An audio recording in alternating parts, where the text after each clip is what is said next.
खुशबू जाम के खुशबू जाम के पल पल जई होगे भाई पल चाहिए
साजन भाई आजम नगर के रहने वाले स्टेज पर आ जाए जहाँ कहीं भी हों।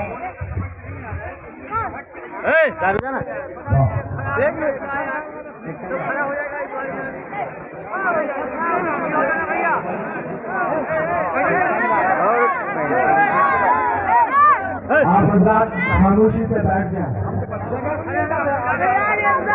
जगह बहुत कम है, उसी में आपको सुनना भी है और बैठना भी है, तो आराम से रहे, मोहब्बत से सुने। इंशाअल्लाह इससे भी अच्छा और सुनाएगा बाबू।